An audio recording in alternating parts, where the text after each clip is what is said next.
Good morning or good afternoon, everyone. My name is Christopher Jack. I'm from the Climate System Analysis Group at the University of Cape Town. In the interests of reducing my carbon footprint, I'm going to be doing this presentation remotely, which you've probably figured out by now.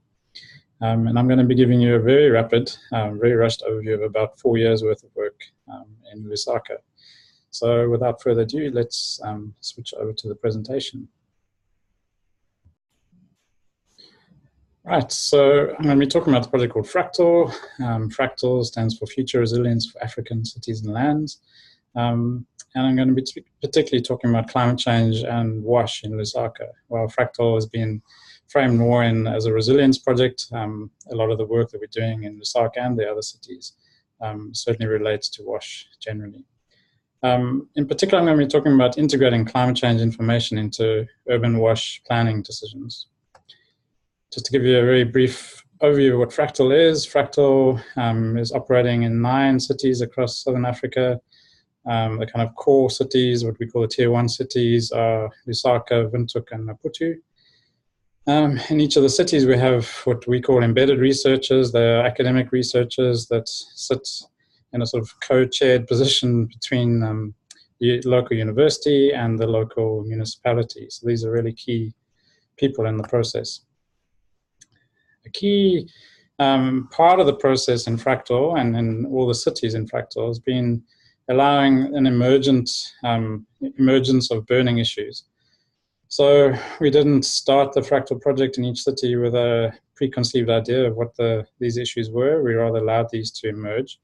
And I guess as expected, a lot of the issues that emerged were around water and in peri-urban, so informal areas. So in Lusaka, the focus was peri-urban areas, and the key burning issues were groundwater quality, groundwater quantity, water supply, and flooding.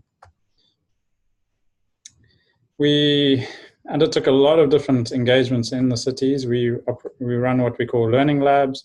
I'm trying to get away from the workshop idea, but I guess fundamentally they are workshops, but the focus is very much on learning, not just the people or the participants in the city learning, but also the people coming from outside. The science experts, the policy experts, governance experts, everybody is learning together, and that's the kind of design or the ethos of the learning labs. One of the early processes in Lusaka was a visioning process. You can see a photograph of this process, where we tried to imagine, we're coming from these burning issues, where does the city want to go? What does Lusaka want to be like in the future? And clearly there are many different views, and that's been a key element that's come out in all the learning labs, is that there are different views. There is no single view or single perspective on these issues and single perspective on what the solution should be. So the process has to be a continual dialogue, a negotiation, a deliberation on how we move forward. Also, there's a lot of grappling with reality. It was really important for us to spend time in these peri-urban areas to really try and understand what happens on the ground, what the realities are. So even if we sit back in our more academic, conceptualizing, abstract frameworks, we have a good sense of what's going on the ground. Speaking of abstract frameworks, we also obviously had a key focus on climate change, and early on we introduced climate change in the form of some science inputs, if we like. We realized before FRACTAL, for many years, we've been wrestling with how one brings complex scientific information into these decision processes. And we deployed a tool that we've used before FRACTAL, but really have begun to understand and develop further within FRACTAL. And these are the climate risk narratives. So narratives, as you'll understand, are essentially just stories. We tell stories about what the future of Lusaka might be.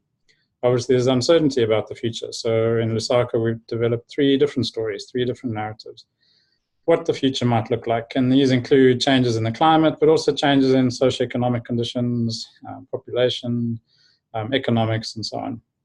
And we initially set up or developed these narratives from a fairly external kind of process, but they're envisaged as starting conversations. So we brought these narratives into the learning labs, and they were conversation starters. Let's talk about this. Is this realistic? Is this how the city would unfold? Is this how processes work? And they were really very effective as conversation starters. we then began to really unpack the urban context. So the narratives describe a story of the city in the future, but obviously that the city is a really complex space. So we deployed something called mess mapping. Some of you may be familiar with it. It really is just messy mapping. It's starting to try and unpack the process, the system. How does the system work? Who are the actors? How do we change anything in the system? And you can see that these mess maps get quite messy and quite complex. This is just one of them around inadequate water supply in Lusaka. But they're really useful, not so much for the map that comes out in the end, but the process of us as external experts, if you like, and all the participants in the city, the local experts who really understand how these systems work. And we all learn together in the process of producing these maps. A key thing coming out of the mapping was to start identifying solutions. Obviously, I'm working really rapidly through this process. This is over many years, but starting to identify where in these spaces, where in these complex systems can we envisage solutions emerging, and how would those play out? Who are the key actors that would need to play a role in exploring those solutions? And then often, a few times in the process, specific questions emerged. So in Lusaka, how the Kafue is going to respond to climate change emerged as a key issue because so much of their water, over 50% of their water, comes from the Kafue River. And there was a concern around how this might change in the future. So some specific modeling, in this case, some wheat modeling was done by Rebecca at Aurecon.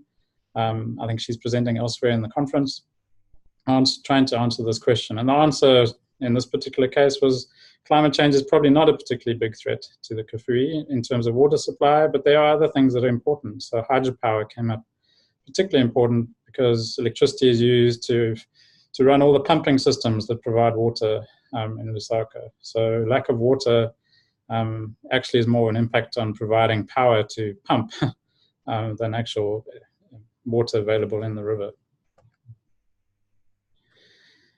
And the whole way through these processes over the years, the climate risk narratives have formed a kind of golden thread.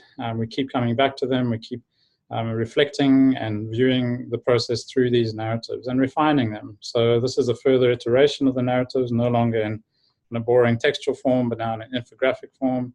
We've unpacked how the different narratives might impact the city, what the societal consequences might be, and starting to map out what the responses to each of these different future scenarios or stories might be.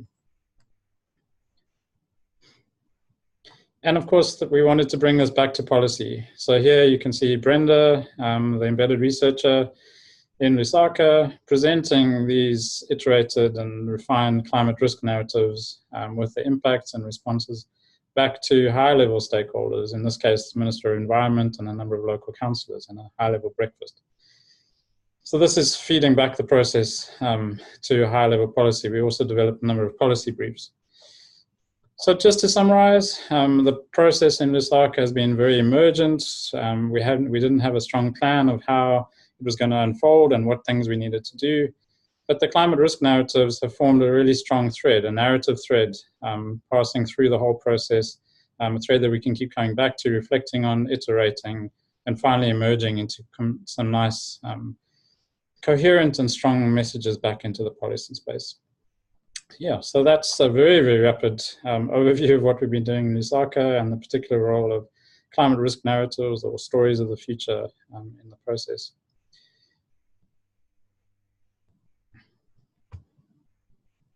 So I hope there are some questions. I believe there are ways of submitting questions through Twitter or through email. I hope the facilitator will support that.